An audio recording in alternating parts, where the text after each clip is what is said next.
Hi guys, Neil here from Active Performance Kings Cliffe. We're just going to go for a quick 15-minute core session so you can get that in as part of one of your workouts for the day. So what we're going to be doing today is working the whole core as well as the abs. So a lot of you like those little ab burners, which is typically just focusing on the front of the core, whereas actually the core is a whole canister around that spine, so it involves a lot of muscles around the trunk. So we're also going to try and target those. So we're going to try and combine the two. So we're going to isolate the abs so you get that burn. That'll also pre-fatigue the abs a little bit. So then when we do go into the core exercises and the isometric holds, those abs will be a little bit more fatigued. The other muscles will have to kick in a little bit more, which should hopefully make it a bit harder. Okay, so let's get to it. First exercise, okay? So we're going to go for 2 exercises back to back, twice through. 45 seconds work, 15 seconds rest. Okay guys, so the first exercise is an alternating V-up, so your hardest option. Okay, lying flat on the back, arms extended, feet in the air, and we're trying to bring those hands towards that foot, keeping the other foot off the floor, lowering down, and then the same on the other side. Okay, to make that slightly easier, keep your feet on the ground the whole time, come up and squeeze. We're just trying to lift those shoulders off the ground and keep that spine pressed into the ground to engage the core. And slightly easier option, we'll just go for some standard crunches. So hands across your chest or hands on your thighs, and we're just lifting those shoulders off the ground slightly, just to engage those abs. We don't need to come much higher than that. So our next exercise is a plank. So obviously we've got the normal option, elbows underneath the shoulders, core's in nice and tight, really tuck that pelvis forward so the back isn't sagging and arching down, squeeze those abs. To make that harder, take those elbows further forward to really lengthen that core out. To make it easier, bring those elbows in, drop down onto your knees, but keep that core nice and strong.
Excellent work on those 2 sets, guys. Should be feeling that now. So we're into round 2. We'll keep you moving on. So the next pair of exercises, we're going to go heel taps to work across those abs and hitting those obliques a little bit on the sides.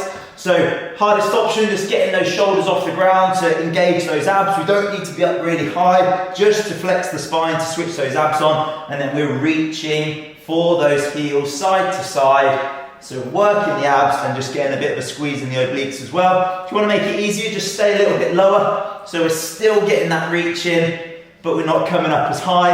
And then just rest whenever you need to. Take a rest, do a few more, take a rest, do a few more. And then we're straight into a side plank on one side. So we're nice and tall, don't let those hips drop down. You can have your arm by your side, have it in the air, whatever feels comfortable. Stay nice and strong. If that's a little bit tough, just bring it down. You can either go one leg, so we're pushing through like this, or we can just bring both feet on top of each other and we're just keeping those hips up off the ground, working those obliques down your sides.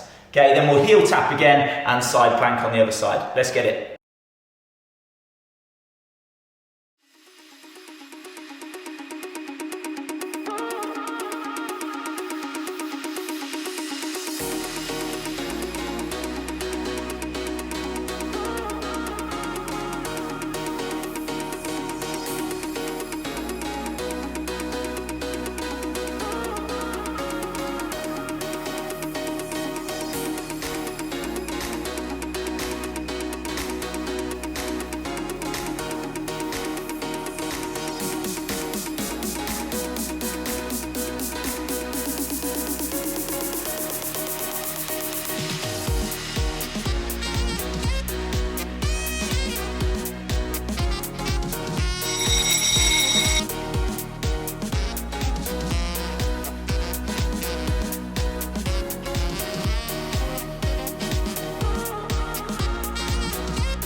Brilliant work, guys, well done. So nearly there now, final pair of exercises. So we've got ab bicycles to really fatigue those abs again, and then our core exercise is going to be an all fours shoulder tap, okay? Okay, so bicycles, we are on our back, we're pushing that spine into the ground as always to engage the core. One leg is extended, the other knee is in, and we're trying to come over with that elbow to aim towards that knee again. We don't need to be coming all the way up off the ground, just raising those shoulders off enough to engage the core, and then we're cycling it through.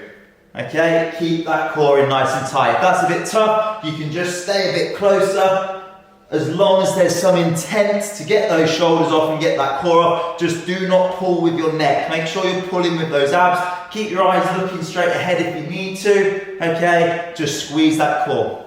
Okay guys, with the all four shoulder tap, we want our knees directly underneath our hips, our hands directly underneath our shoulders, and we're just going to pick those knees up off the floor, keeping that back nice and straight. Don't let it arch too much, core in tight, and then we're going to try and shift that weight over to tap the shoulder, and then shift over to tap the other shoulder. So there's trying to have as minimal movement as possible, so we're not twisting and turning the body, we're trying to stay as square as we can. Abs should be fatigued by now, so really holding everything in tight. If we need to, you can just drop the knees down and we can just tap without twisting, or you can actually try and take your feet a little bit wider, so that will give you a better base of support and make it slightly easier. Okay?